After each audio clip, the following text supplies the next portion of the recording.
राजू।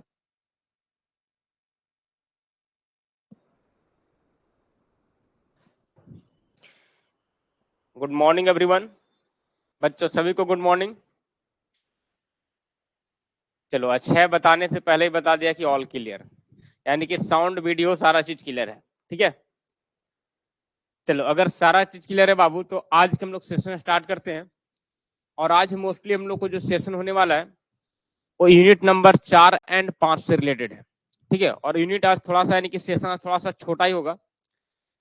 ठीक है, क्योंकि थोड़ा सा हेल्थ उस प्रकार से ठीक नहीं लग रहा है। लेकिन उसके बाद हम लोग को बचेगा यूनिट नंबर 6, यानी कि आज 4 और 5 हो जाएगा। यूनिट नंबर फिर 6 बचेगा। तो यूनिट नंबर 6 के साथ हम लोग फिर यूनिट नंबर 3, 4, 5, 6 चार को यूनिट का ऑब्जेक्टिव और एक साथ हम लोग यूनिट नंबर 6 का सब्जेक्टिव लगाने वाले हैं। ठीक है ना। चलो, तो आज के सेशन लोग स्टार्ट करते हैं। चलो ओके, सारा चीज क्लियर है बाबू, आगे देखते हैं।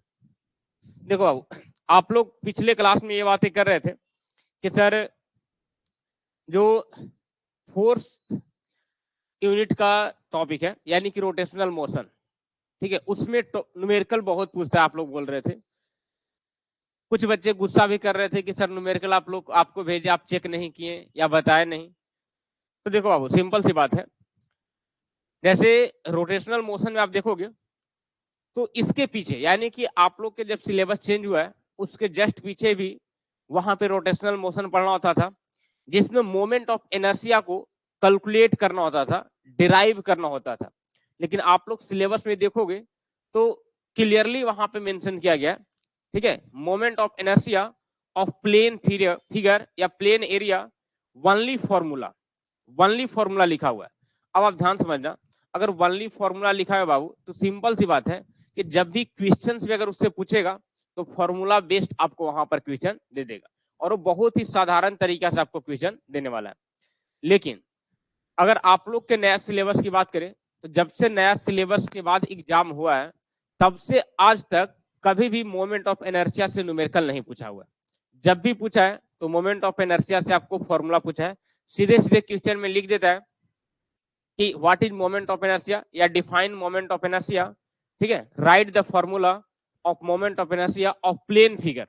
उसमें आपको कुछ फिगर दे देगा, ट्रेंगल दे देगा, रेक्टेंगल दे देगा, सर्किल दे देगा, ठीक है, तो सेमी सर्किल दे देगा। तो इस प्रकार से आपको वहां पर फॉर्मूला लिखना होता है। ठीक है, देखो हम अपने स्तर से उन सारे क्वेश्चंस को आपको करवा दे रहे हैं जो आने की एग्जाम में पॉसिबिलिटी है, एग्जाम में उसके पैटर्न पे आने की पॉसिबिलिटी है। ठीक है, चलो आते हैं।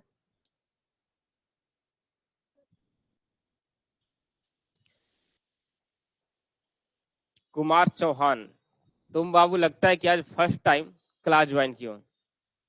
बाबू क्लासेस अभी जस्ट स्टार्ट ही हुआ है, मतलब कि अभी क्लास स्टार्ट में अभी 4 मिनट से प्रवचन ही चल रहा था, अब प्रवचन खत्म हो गया है। अब हम लोग आएंगे टॉपिक पे। ठीक है, अब हम लोग आएंगे टॉपिक पे, और थोड़ा सा ध्यान से समझना। 1 सेकंड रुक जाओ थोड़ा। चलो देखो बाबू, अगर यहाँ पर देखोगे तो सबसे पहले यूनिट नंबर 4 से कुछ सवाल आप लोग को दिखा रहे हैं। देखो, यूनिट नंबर 4 से पीछे सवाल जो पूछा गया वो पूछा गया define moment of inertia and radius of gyration. Moment of inertia and radius of gyration को डिफाइन करना है। तो ये बाबू एकदम सिलेबस का पॉइंट है, इसमें कोई समस्या वाली होने वाली बात ही नहीं है। इसके बाद आगे देखोगे तो straight parallel and perpendicular axis theorem. ठीक है, तो बाबू ये जो सेकंड क्वेश्चन आपको दिखाई दे रहा है, इसमें थोड़ा सा आप स्टार मार्क्स लगा लेना, क्योंकि इसके चांसेस सबकी आने का है, इसके चांसेस इस बार आने की पॉसिबिलिटी बनता है। ठीक है ना। अब इसके बाद मुरारे तुम, चलो यहां देखो, नेक्स्ट है define moment of inertia, right the formula of moment of inertia of plain area that is rectangle, triangle, circle, semi circle, quarter circle. तो अब यहाँ पे जितने भी प्लेन एरिया का आपको मोमेंट ऑफ इनर्शिया का फॉर्मूला लिखने के लिए बोलेगा, आपको फॉर्मूला लिख देना है। फॉर्मूला आपको क्लास में लिखवाया गया था, जो फॉर्मूला आपको क्लास में लिखवाया गया उसी फॉर्मूला को आपको वहां पर लिखना है। और ध्यान में ये रखना है ध्यान में रखना है बाबू कि जो भी मोमेंट ऑफ इनर्शिया का फॉर्मूला लिखवाया गया अलग अलग एक्सिस के अबाउट होता है, अलग अलग एक्सिस के अबाउट होता है। तो जिस एक्सिस के अबाउट बोलेगा उसी एक्सिस के अबाउट आपको लिखना है। लेकिन अगर मान ली कि सपोज इन सब की बात कर रहे हैं तो यहाँ पर जनरली हम लोग देखते हैं कि मोमेंट ऑफ इनर्शिया कोई अगर प्लेन फिगर दे देगा तो जो नॉर्मल सेंटर होता है, सेंट्रल एक्सिस, उसके अबाउट में जो मोमेंट ऑफ इनर्शिया है उसका फॉर्मूला आपको मेंशन करना पड़ेगा। तो हमें नहीं लगता कि ये सब के सवाल में आपको ज्यादा कोई परेशानी होना चाहिए, क्योंकि ये सब आप ऑलरेडी 3 मंथ पहले से पढ़ते आ रहे हो।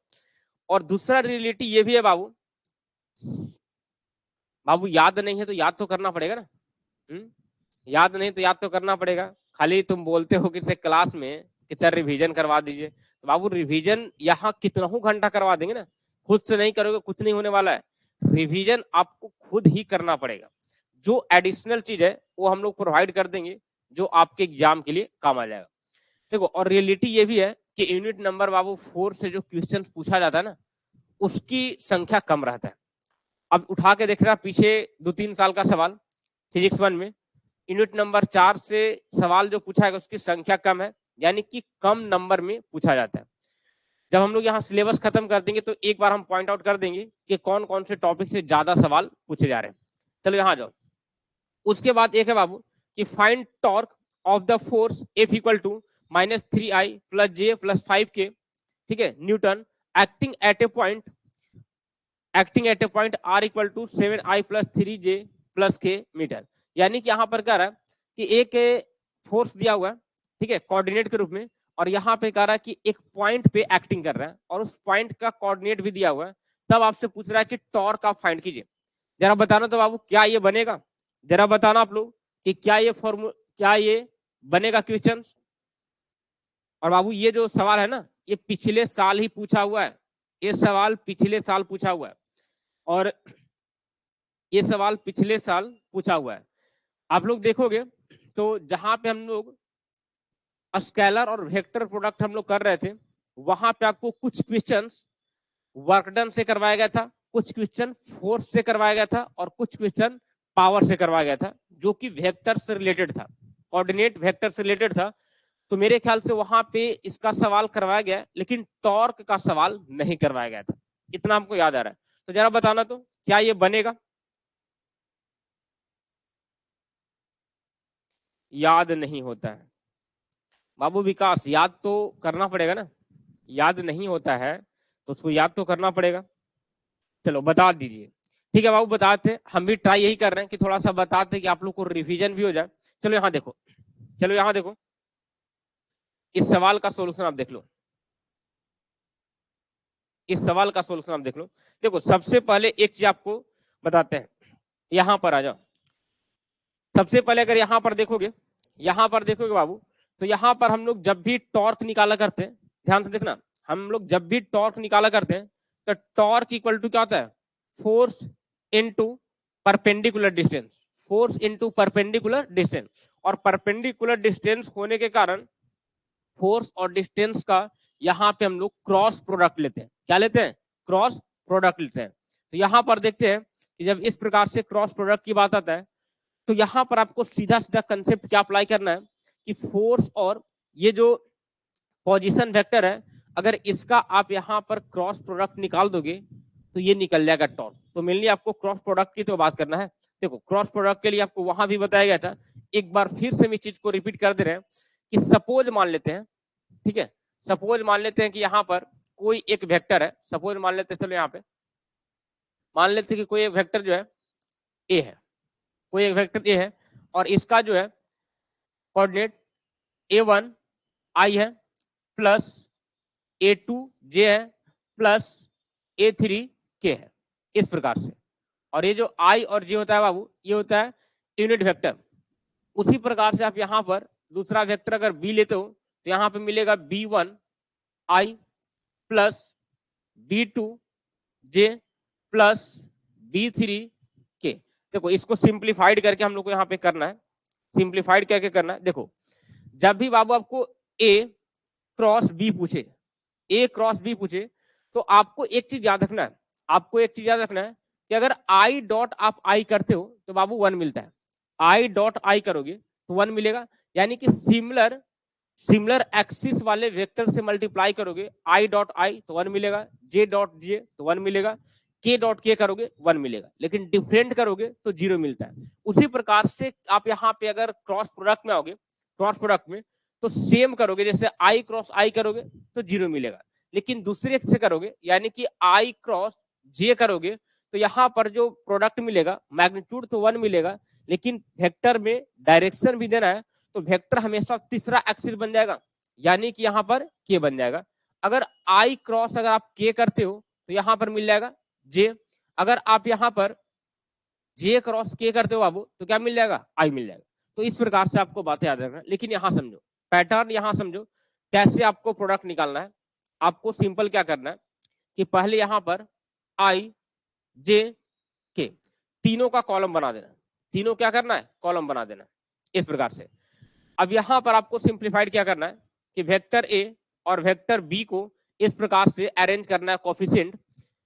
यहाँ पर देखोगे तो a1 है, यहाँ देखोगे तो a2 है, यहाँ देखोगे a3 है, यहाँ देखोगे b1 है, यहाँ देखोगे b2 है, यहाँ देखोगे b3 है। अब इसकी प्रोडक्ट ही तो बात कर रहा है, यहाँ पर क्रॉस प्रोडक्ट की बात कर रहा है। तो यहाँ पर हम लोग देखो क्या करते हैं, हम लोग हमेशा क्या करते हैं, हमेशा क्या करते हैं कि सबसे पहले यहाँ पर देखो, हमेशा सबसे पहले यहाँ पर i को रखेंगे मल्टीप्लाई में, और जिसको यहाँ पर जिस यूनिट वेक्टर को आप मल्टीप्लाई में रखोगे उसके अलोंग जो भी कॉलम में यहाँ पर कोफिशिएंट है उसको क्या करना है कि छोड़ देना है। तो अगर इसको मान ली कि छोड़ोगे, i वाले कॉलम को छोड़ोगे तो ये वाला बन जाएगा, ये वाला बन जाएगा। तो यहाँ पर जो हम लोग को मिलेगा, यहाँ देखो, यहाँ पर जो मिलेगा वो ये मैट्रिक्स मिल जाएगा, ये वाला कौन सा, ये मैट्रिक्स मिलेगा a2 a3 b2 b3।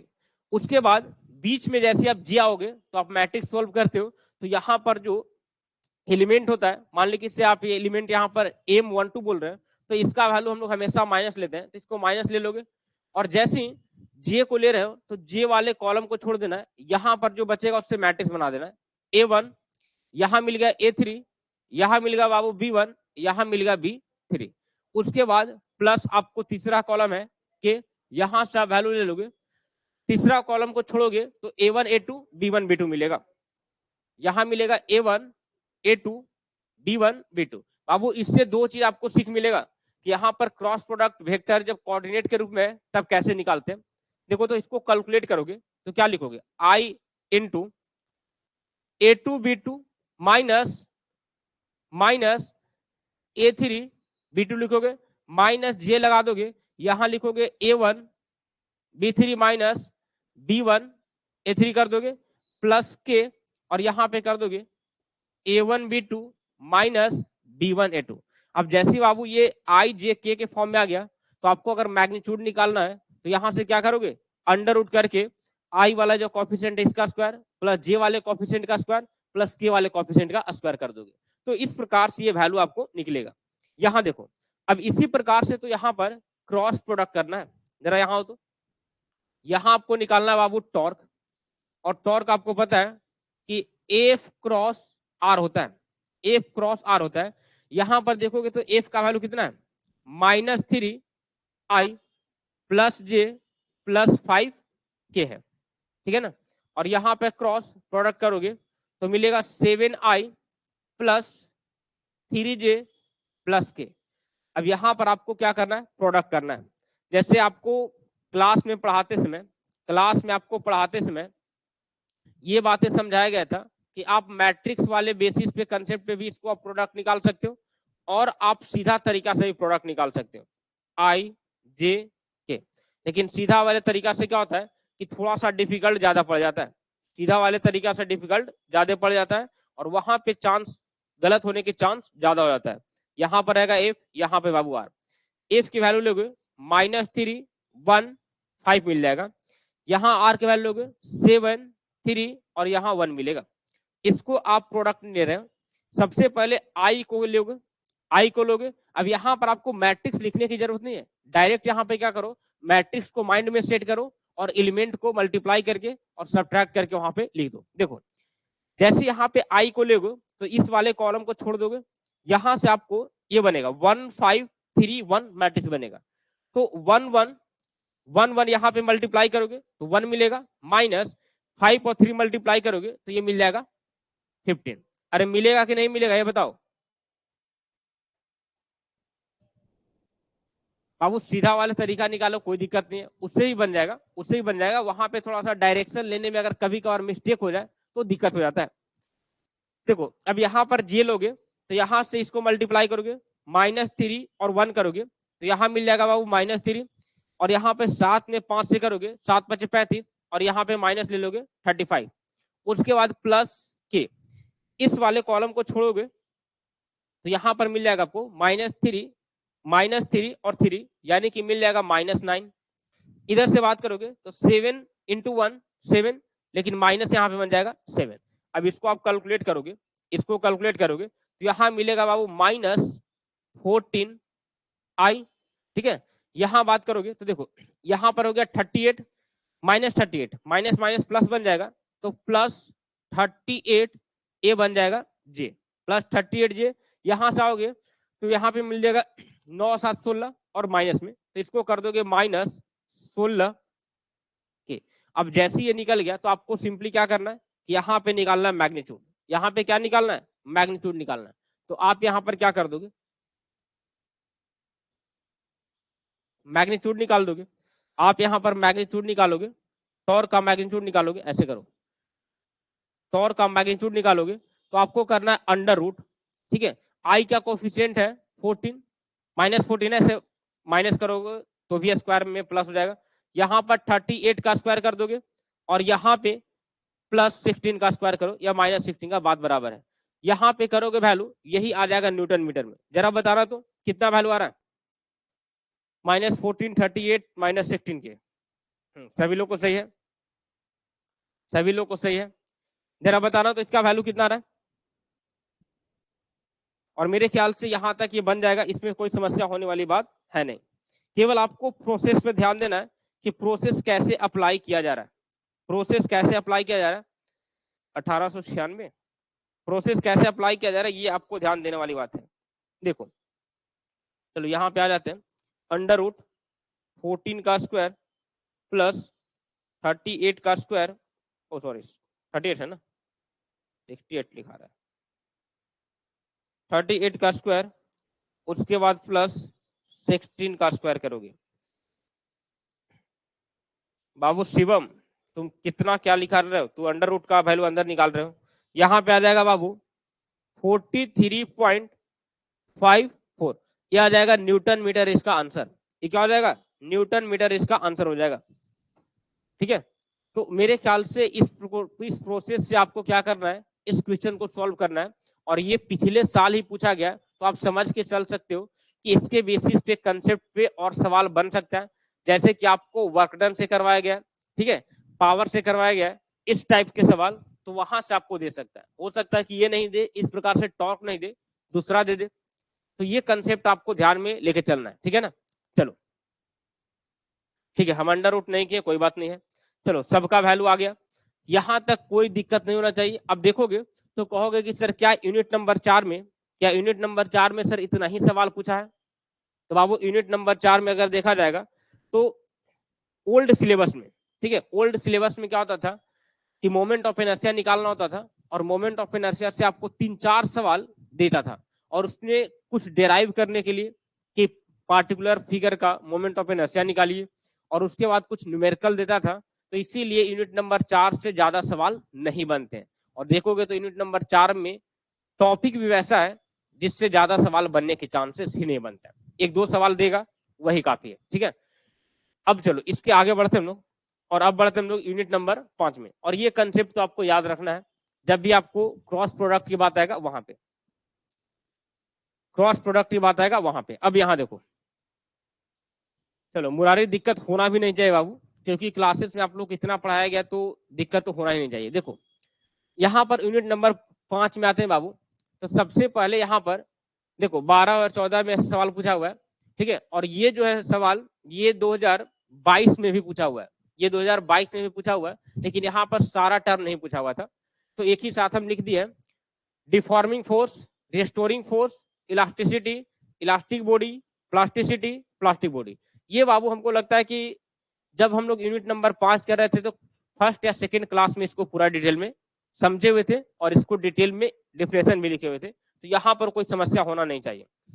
देखो आगे आते हैं, define stress strain and elastic limit, also state Hooke's law. ठीक है, अब बाबू हुक्स लॉ को अच्छा से करके जाना, हुक्स लॉ को अच्छा से करके जाना। ये कहीं भी क्वेश्चन में घुसा के देता है, ये किसी भी क्वेश्चन के साथ घुसा करके दे देगा। मतलब कि देखो स्ट्रेस स्ट्रेन के साथ यहाँ पर हुक्स लॉ को दे दिया, उसी प्रकार से देखोगे तो पिछले साल भी हुक्स लॉ पूछा गया। ठीक है, पिछले साल भी हुक्स लॉ पूछा गया, और ये ऐसा सवाल है ना कि किसी के साथ घुल मिल करके ये प्रश्न में आ जाएगा, आपको क्वेश्चन पेपर में आ जाएगा। तो मेरे ख्याल से इसका तो किया हुआ। आगे बढ़ते हैं, state the types of stress. ठीक है, state the type of strain, ये बाबू पिछले साल भी पूछा हुआ है, स्ट्रेन का टाइप पिछले साल भी पूछा हुआ है 2023 में। तो कहने का मतलब है कि जितने भी आपको सिलेबस का पॉइंट है वो तो आपको करके जाना है, एकदम एक भी पॉइंट आपको छोड़ के नहीं जाना है, क्योंकि बाबू ना तो आप जानते हो ना तो हम जानते हैं कि कौन से टॉपिक से क्वेश्चन पूछेगा। लेकिन थोड़ा बहुत आप आइडिया ये जरूर लगा सकते हो कि पिछले साल जिस पैटर्न पे सवाल पूछा है तो उसी पैटर्न पे आपको एकदम सिलेबस के अंदर से ही पॉइंट पूछेगा। ठीक है, अब पहले वाला समय नहीं रहा कि सिलेबस के बाहर जैसे तैसे सवाल दे रहा है, अब सिलेबस के अंदर से ही सवाल दे रहा है। केवल जरूरत है बच्चा लोग को ध्यान से पढ़ने का। यहाँ आगे आ जाओ, देखो आगे है, define the absolute pressure, gauge pressure and vacuum pressure. ठीक है, ये 15 और 17 में पूछा गया, तो ये सारे चीज आपको सिलेबस में ऑलरेडी कंप्लीट किया गया है।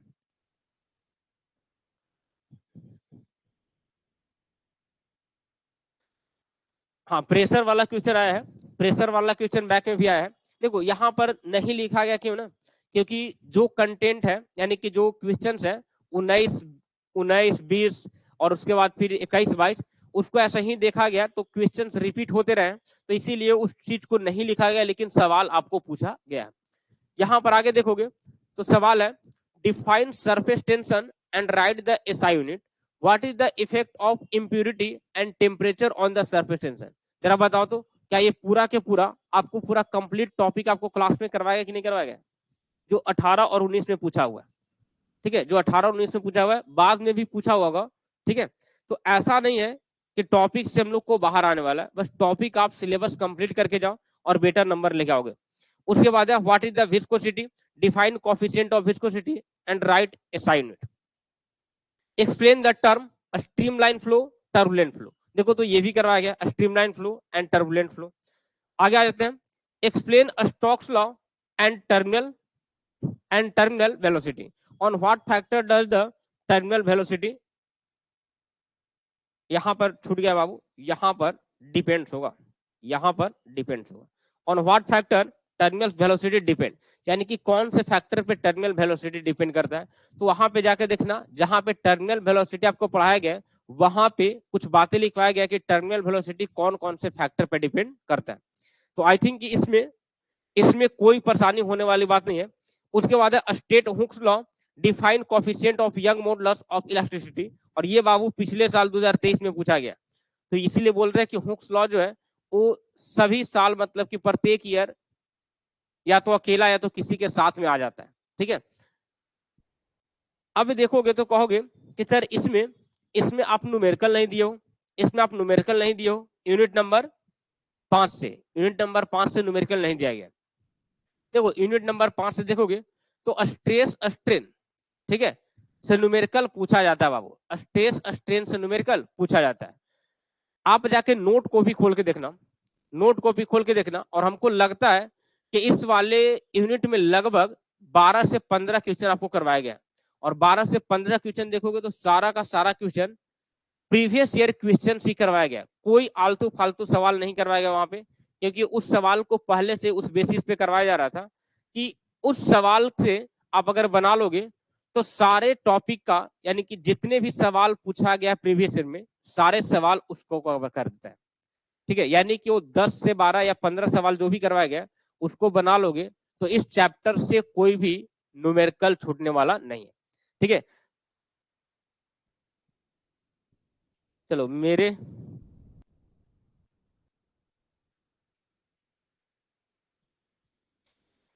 जरा ये बताना,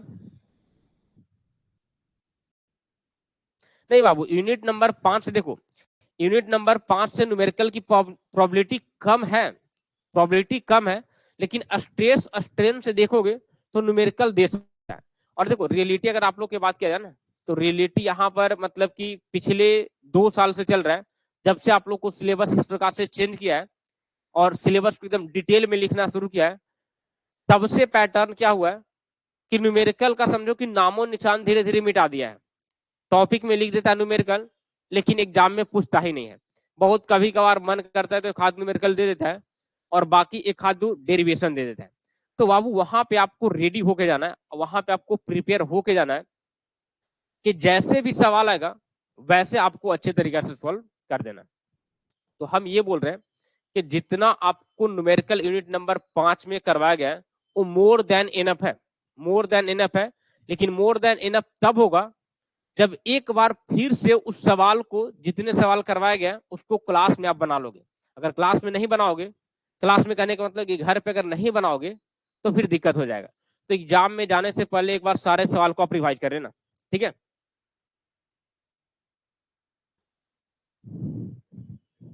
देखो यही तो बात है बाबू की थोड़ा सा थ्योरी ज्यादा देता है तो थोड़ा सा लोगों को मतलब कि रटने वाला परेशानी हो जाता है, क्योंकि जहां पे याद नहीं होता है वहां पे प्रॉब्लम होता है। चलो यहाँ देखो, एक बाबू हम लोग को टॉपिक मतलब कि यूनिट नंबर 5 से छूटा हुआ था, ठीक है, जो क्लास करवाते समय नहीं करवाया गया था, जो कि था यहाँ पर 14 बैरोमीटर, ठीक है, 14 बैरोमीटर, 14 बैरोमीटर को नहीं करवाया गया था। और देखोगे बाबू तो 14 बैरोमीटर पिछले साल ही सवाल पूछा गया है, 2023 में ही सवाल पूछा गया है।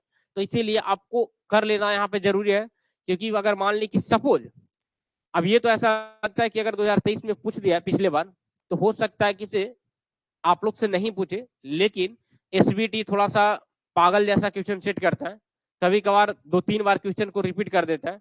तो हो सकता है कि से एक क्वेश्चन अगर रिपीट कर दे तो इसको एक बार पढ़ लेना आपको जरूरी है। चलो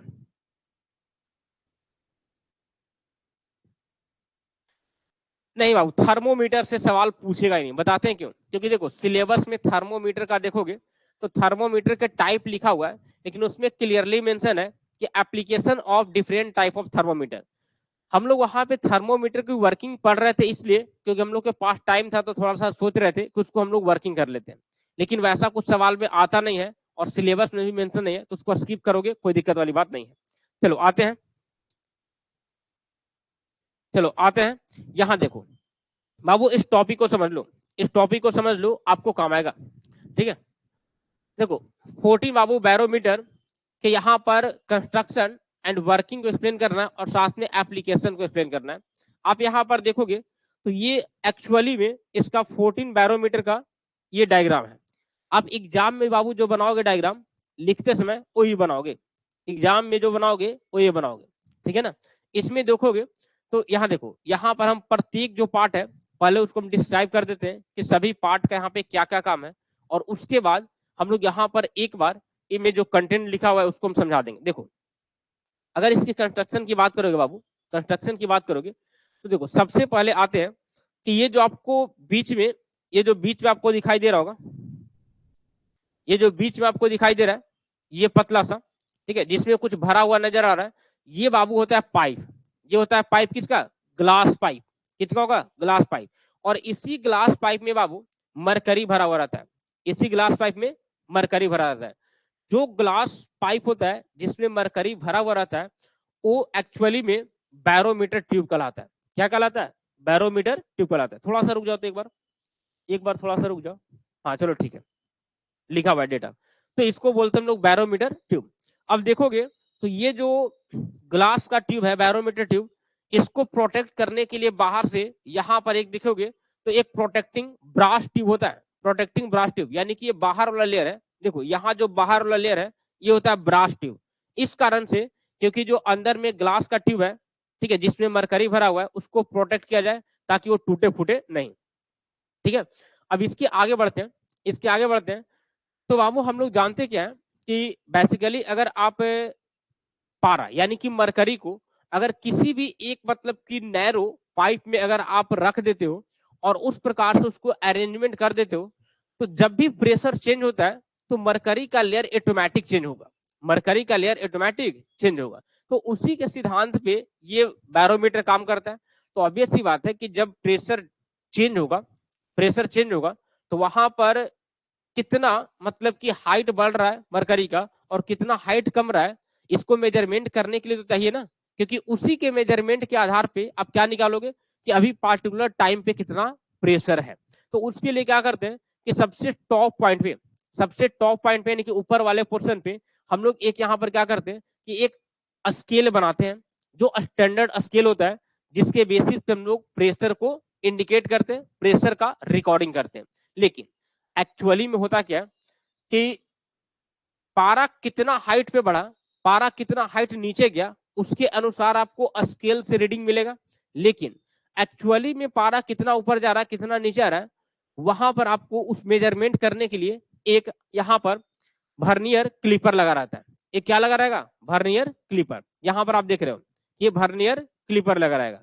और वर्नियर क्लिपर का काम क्या है कि जो पारा ऊपर और नीचे जा रहा है उसको मेजरमेंट करना कि कितने सेंटीमीटर कितने एमएम से ये पैरामीटर मरकरी ऊपर और नीचे जा रहा है। ठीक है, यहां पर देखोगे, यहां पर देखोगे तो यहां पर एक स्क्रू लगाया गया है, जिससे कि ये देखो, ये जो वर्नियर लगा हुआ है, वर्नियर कैलिपर, इसको आप स्लाइड करके नीचे भी ला सकते हो, स्लाइड करके ऊपर भी ले सकते हो। क्यों?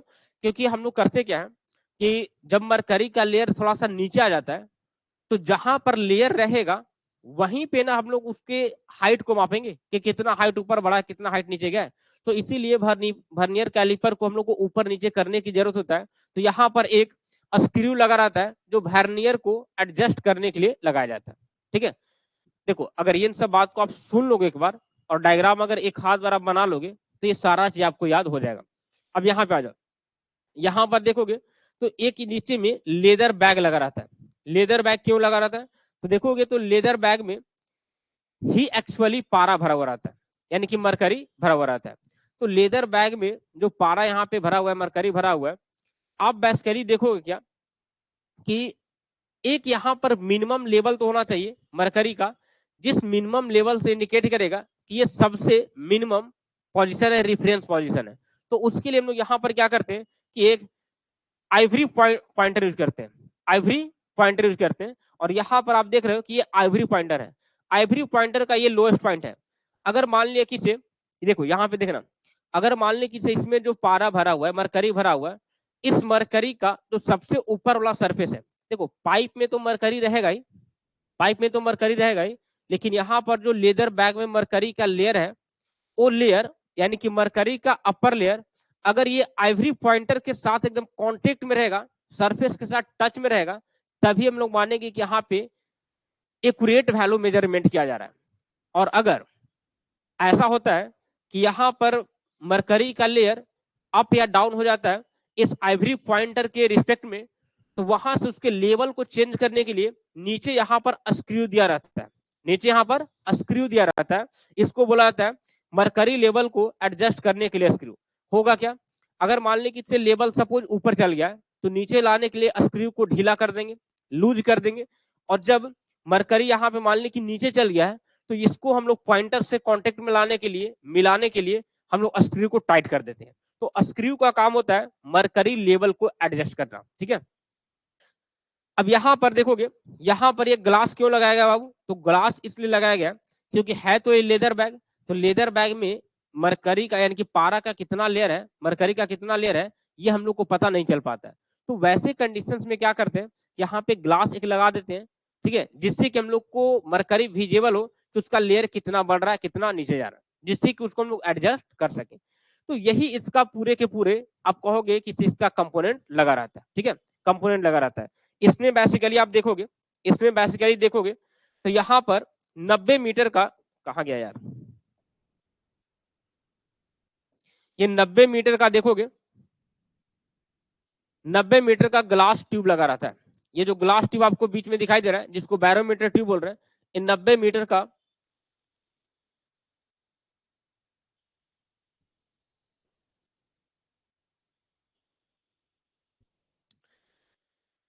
ओ सॉरी, थोड़ा सा मिस्टेक में आप लोग क्या बोल दिए, 90 मीटर नहीं बाबू, 90 सेंटीमीटर। ठीक है, एडजस्ट करने के लिए। अब देखो बाबू यहाँ पे अब आपको क्या करना है कि जैसे ही आप ये सारा चीज समझ लिए कि क्या क्या लगा हुआ है, उसका क्या क्या काम है, बस उसी के आधार पे उसके कंस्ट्रक्शन को एक्सप्लेन कर देना है। बात समझ में आ रहा है?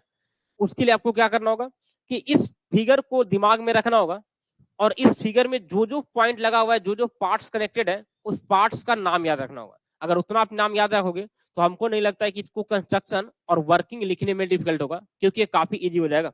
अब यहाँ आ जाओ, इसके अगर वर्किंग की बात करें, सॉरी कंस्ट्रक्शन की अगर बात करें, इसकी कंस्ट्रक्शन की बात करोगे बाबू, तो यहाँ पर देखोगे तो इसमें एक हम लोग नैरो ग्लास ट्यूब यूज करते हैं, जिसका लेंथ होता है कितना, 90 सेंटीमीटर। ठीक है, जिसमें जिसमें एक एंड को हम लोग क्लोज रखते हैं, जिसमें एक एंड को क्लोज रखते हैं। कौन सा एंड क्लोज रहता है? तो ऊपर वाला एंड क्लोज रहता है और नीचे वाला एंड ओपन रहता है। नीचे वाला एंड ओपन है, इसी कारण वहां से हम लोग क्या करते हैं कि उसके प्रेशर को मेंटेन कर पाते हैं। अब यहाँ पे आ जाओ, अब यहाँ पे आ जाओ, चलो यहां से आ जाओ, एक देखो, अब ट्यूब जो है बाबू वो कंप्लीटली फिल्ड रहता है किससे, मरकरी से। ठीक है, मरकरी से फिल्ड रहता है और उसके बाद यहाँ पर क्या करते हैं कि इस प्रकार से हम लोग इन्वर्टेड कर देते हैं, इन्वर्टेड कर देते हैं कि जो मरकरी का लेयर है, यानी कि टोटल मरकरी का जो अमाउंट है वो नीचे आ जाता है और एक ऊपर में लेयर बन जाता है, सरफेस बन जाता है, जहां से हम लोग ये चीज काउंट कर पाते हैं, रीडिंग कर पाते हैं कि कितना वहां पे प्रेशर लग रहा है। ठीक है, देखो और देखोगे तो ये सब जो बातें लिखा गया, ये थोड़ा सा बाबू बातें किताबी बातें हैं, और ये देखोगे ना तो ये सीबीएसई का, सीबीएसई क्लास 9th के बाबू बुक से हम लिखे हुए हैं, क्लास 9th के बुक से लिखा गया ये टॉपिक। तो देखोगे तो हूबहू मिल जाएगा आपको क्लास 9th के, क्योंकि और जगह पे इसको कंटेंट देख रहे थे तो बहुत ही लेंदी लिखा हुआ था। ठीक है, और ये थोड़ा सा आसान मिला, और अगर आप चाहोगे तो इसको और आसान बना सकते हो, जो यहाँ पे कंस्ट्रक्शन अभी बताया गया। ठीक है ना, जो कंस्ट्रक्शन यहाँ पे बताया गया। चलो यहाँ पे आ जाओ, यहाँ पे आ जाना। चलो यहाँ देखो, अब यहाँ पर क्या करा है कि ग्लास ट्यूब को प्रोटेक्ट करने के लिए एक यहाँ पर हम लोग ब्रास ट्यूब को यूज करते हैं। जो बातें बताया गया उसी चीज को लिखा गया। देखो, upper part of the brass tube has sealed and enable the level of the mercury in the glass tube to be seen. यहाँ पे कहा जा रहा है कि ऊपर वाले लेयर में देखा जाएगा तो यहाँ पर हम लोग जो ब्रास ट्यूब यूज करते हैं वो इस प्रकार से यूज करते हैं कि वहां पे हम लोग छिद्र छोड़ देते हैं, हॉल छोड़ देते हैं। कहाँ पे? ऊपर लेयर में, जिससे कि स्केल की रीडिंग करने में, वर्नियर कैलिपर की रीडिंग करने में हम लोग को आसानी होगा। ठीक है, अब देखो, एगो स्केल हम लोग मिलीमीटर में यहाँ पर ऑलरेडी अटैच किए रहते हैं ब्रास वाले ट्यूब के साथ में, और इसके साथ क्या करते हैं, यहाँ पर एक हम लोग वर्नियर कैलिपर को भी लगाते हैं। लेकिन यहाँ पर जो ब्रास ट्यूब के साथ स्केल बना हुआ रहेगा वो एक्चुअली में मेन स्केल के रूप में काम करेगा। अभी जस्ट आपको ये बातें बताया भी जा रहा था। तो यहाँ पर आप देखोगे तो एक्यूरेट अगर मेजरमेंट करना है तो एक्चुअली में आपको क्या करना पड़ेगा, ऊपर वाले एंड पे एक वर्नियर कैलिपर भी लगाने की जरूरत पड़ेगा। अब देखो तो यहाँ पर जो बातें बाबू आपको बताया गया वही सब चीज को यहाँ पर लिखा गया, आप इसको पढ़ लोगे। देखो अब यहाँ पर देखोगे तो डिटेल में लिख दे चलते, क्योंकि आप लोग को भी समझ आए। Vernier scale can be moved up and down by using screw. अभी बता रहे थे ना कि इस स्क्रू को यूज करके वर्नियर कैलिपर को अप एंड डाउन मूव करवा सकते हो। ठीक है, तो मेरे ख्याल से कंस्ट्रक्शन में आपको ज्यादा कुछ डिफिकल्टी मिलेगा नहीं। यहाँ आ जाओ, देखो, bottom of the किस्टन is like a bag made of flexible leather. ठीक है, लेदर का बना हुआ रहेगा। Mercury level can be adjusted by the means of A screw provided underneath. यानी कि जो नीचे स्क्रू प्रोवाइड किया गया है, इससे आप क्या करोगे, मरकरी के प्रेशर को एडजस्ट करोगे, लेवल को एडजस्ट करोगे, सॉरी प्रेशर नहीं, लेवल को। There is an ivory pointer in the cistern placed at the top. ठीक है, ये यहाँ पर आइवरी पॉइंटर दिया गया जो कि यहाँ पर लेवल को मेंटेन करने के लिए क्या आता है। The tip of this pointer coincides with the zero of main scale. ठीक है, ये जीरो स्केल को कोइंसाइड करने के लिए एक यहाँ पर रिफरेंस पॉइंट बनाया जाता है। उसके बाद देखोगे, level of the mercury column in the piston can be changed with the screw under it. It is so adjusted that every point is exactly at the surface of the mercury in the piston. वही बातें बोला गया ना कि इसका जो pointer है वो इस प्रकार से एडजस्ट करना है कि मरकरी के जस्ट सरफेस पे हो। यहाँ देखो, the whole apparatus is fixed in a vertical position. सारे एपारेटस को वर्टिकल पोजीशन में फिक्स करते हैं। अब देखो तो जितना बातें यहाँ पे बताया गया बस वही को एक तरीका से सेंटेंस में अरेंज करके लिखा गया जो पहले आपको सारे बातें बताया गया। तो आई थिंक कि कंस्ट्रक्शन में कोई दिक्कत होने वाली बात है ही नहीं, कंस्ट्रक्शन में कोई दिक्कत होने वाली बात है ही नहीं। अब देखो इसका अगर वर्किंग समझोगे तो वर्किंग हम डायरेक्टली यहाँ पे समझा देते हैं। चलो वर्किंग यहाँ पे डायरेक्टली हम समझा देते हैं और इसको आप पढ़ लेना, ये सारा चीज क्लियर आपको हो जाएगा। इसको एक बार आप पढ़ लोगे ये सारा चीज क्लियर हो जाएगा। देखो ये वर्क कैसे करता है, तो आपको वर्किंग में लिखना क्या है, लिखना ये है कि देखो सबसे पहले जो मरकरी यहाँ पर फिल किया गया उस मरकरी को इस प्रकार से लेवल एडजस्ट करना है कि ये हमेशा 0 पॉइंट रिफरेंसर के साथ हो, यानी कि 0 पॉइंटर के साथ हो, यानी कि आइवरी पॉइंटर के साथ हो।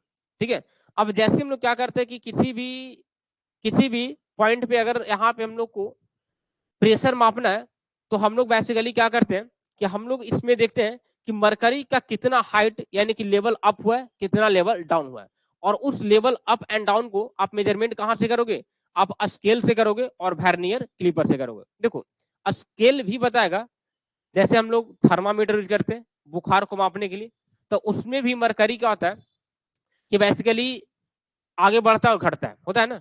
जैसे उसको अगर एक दो बार हम लोग झाड़ देते हैं, ठीक है, जिसको हम लोग कहते हैं कि उसको झटका देते हैं तो उसका पारा नीचे चला आता है, लेकिन जैसे हम लोग बॉडी में लगाते अगर फीवर रहता है तो ये पारा ऊपर चढ़ जाता है। तो उसी प्रकार से वहां पे बहुत ही मतलब कि छोटे छोटे स्केल बनाए रहते हैं। तो यहाँ भी देखोगे तो छोटे छोटे एमएम में स्केल बना रहता है, लेकिन एमएम में स्केल बना हुआ है, लेकिन कभी कभार क्या होता है कि उस एग्जैक्ट स्केल को वहां पर रीडिंग नहीं मिल पाता है, तो उसके लिए हम लोग वर्नियर कैलिपर को यूज करते हैं।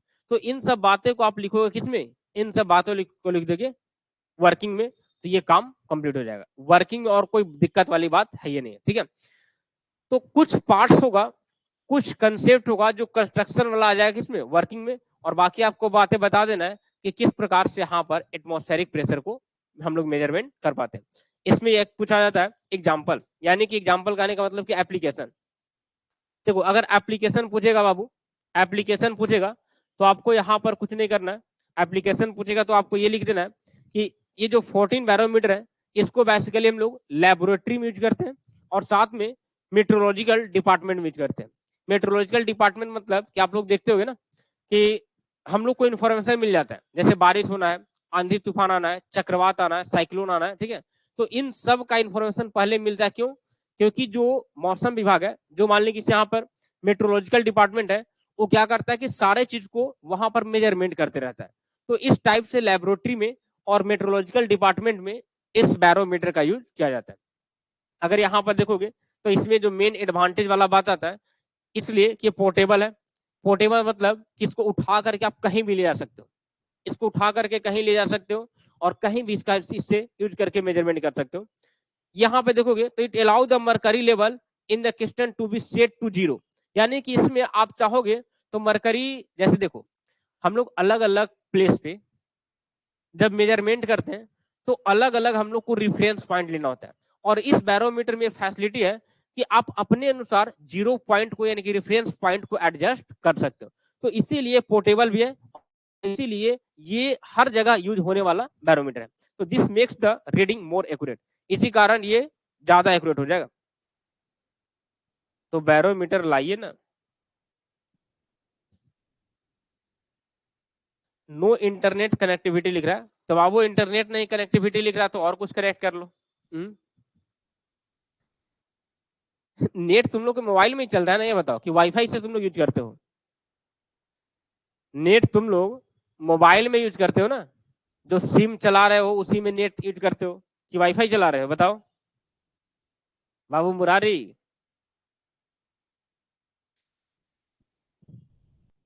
मोबाइल में, तो बाबू मोबाइल में नेटवर्क कनेक्टिविटी कैसे डिस्कनेक्ट हो जा रहा है? नेटवर्क डिस्कनेक्ट नहीं हो रहे? अच्छा वेदर के कारण।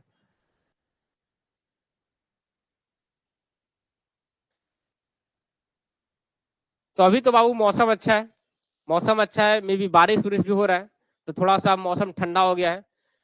देखो अब ज्यादा हम लोग आगे क्लासेस नहीं लेंगे क्योंकि आज हम लोग का जो कोटा था वो कंप्लीट हो गया, लेकिन आप लोग को एक चीज हम रिकमेंड जरूर करेंगे बाबू, एक चीज हम रिकमेंड जरूर करेंगे कि यूनिट नंबर 5 का जो स्ट्रेस स्ट्रेन का न्यूमेरिकल है, स्ट्रेस स्ट्रेन का जो न्यूमेरिकल है बाबू, इसको आप हर हाल में करके जाना। न्यूमेरिकल आप हर हाल में करके जाना, और जितना न्यूमेरिकल आपको क्लास में करवाया गया उस सारे न्यूमेरिकल को 1-2 बार आप बना लेना। और बनाने का मतलब ये नहीं कि खाली सॉल्यूशन उसको उतार देना, नहीं, उसको आप सही तरीके से क्वेश्चन पढ़ करके और अपने से फिर सॉल्यूशन करना और देखना कि आंसर उतना ही मैच कर रहा है कि नहीं कर रहा है। ठीक है, ये चीज आपको समझना पड़ेगा। ठीक है ना, ये चीज आपको करना पड़ेगा। और अगर ये करके नहीं जाओगे, ध्यान सुनना, अगर ये बाबू करके नहीं जाओगे तो हमको इस बार उम्मीद लगता है कि यूनिट नंबर 5 से न्यूमेरिकल आपको 1-2 न्यूमेरिकल तो रहेगा। न्यूमेरिकल डेरिवेशन मिला के आप मान लो कि 8 नंबर का सवाल आपको आएगा न्यूमेरिकल और डेरिवेशन से यूनिट नंबर 5 से, ऐसा हमको उम्मीद बन रहा है। ठीक है, तो इस उम्मीद के लिए आप लोग को खरा उतरना है और इस चीज को प्रैक्टिस करके एग्जाम में जाना। ठीक है,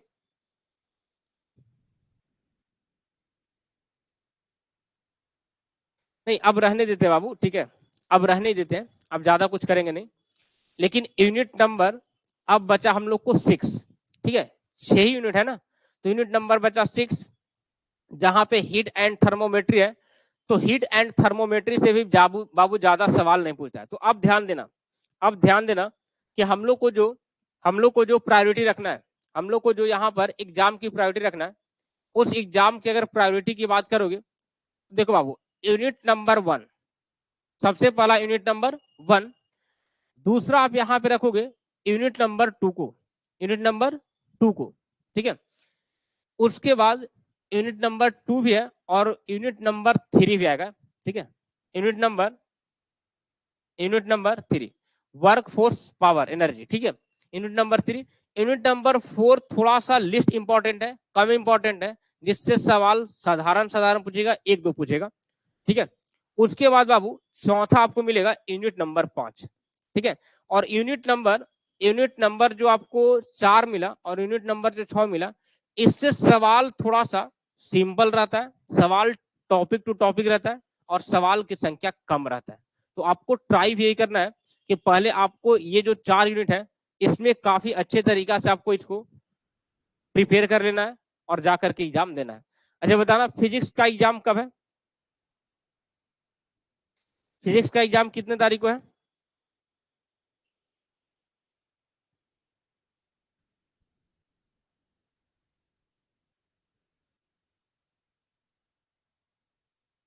3 को है। चलो 3 को है तो कल हो जाएगा हम लोग को 29 तारीख। ठीक ना, तो बाबू कल 29 तारीख हो जाएगा। तो कल हम लोग क्या करेंगे कि थोड़ा सा लंबा क्लास करेंगे, यानी कि 1.5-2 घंटे का क्लास कर लेंगे, 2.5 घंटे का क्लास होगा कर लेंगे। लेकिन कल फिजिक्स कंप्लीट फिनिश कर देंगे यूनिट नंबर 6 के साथ में। जो ऑब्जेक्टिव बचा हुआ यूनिट नंबर 3, 4, 5, 6, इन चारों चैप्टर का ऑब्जेक्टिव और साथ में यूनिट नंबर 6 को हम लोग यहाँ पर कंप्लीट करेंगे। ठीक है, तो चलो ठीक है बाबू, चलो ठीक है, आज के सेशन को हम लोग यहीं पे एंड करते हैं। मिलते हैं हम लोग कल के सेशन में, और कल का सेशन हम लोग को लास्ट होने वाला है। ठीक है, कल का सेशन हम लोग को लास्ट होने वाला है। और आपको कल भी बताया गया था कि एग्जाम के बाद आप लोग के लिए एक पार्टी रखा जाएगा JRS मंत्रा के ऑफिस में। ठीक है, जो बच्चे इंटरेस्टेड होंगे एग्जाम के बाद आने के लिए, ठीक है, उनके लिए डेट और टाइम बता दिया जाएगा। अभी पहले आप लोग निश्चिंत एग्जाम दो, जब आप लोग लास्ट एग्जाम होने वाला रहेगा ना, तब आप लोग को डेट बताया जाएगा। ठीक है, क्या चीज का बाबू, ये कोई जरूरी है कि किसी चीज का पार्टी होने के लिए कोई चीज होना जरूरी है? पार्टी हम लोग इस चीज में मनाएंगे कि सबसे पहले कि हम लोग सिलेबस अच्छा तरीका से कंप्लीट किए। दूसरी पार्टी ये मनाएंगे कि आप लोग का एग्जाम अच्छा जाएगा। ठीक है, इससे बड़ी खुशी और क्या हो सकता है? इससे बड़ी और खुशी क्या होगा हम लोग को, बताओ? चलो ठीक है, अभी फेयरवेल पार्टी कहाँ से होगा? फेयरवेल पार्टी अभी तुम लोग पास करोगे सेमेस्टर तब होगा। चलो ठीक है, तो आज के सेशन को हम लोग यहीं पे बाबू एंड करते हैं। आज के क्लास के लिए थैंक यू, मिलते हैं हम लोग कल के क्लास में, तब तक के लिए बाय बाय। लेकिन पढ़ाई रुकना नहीं चाहिए, यही आपको नारा देना, पढ़ाई रुकना नहीं चाहिए।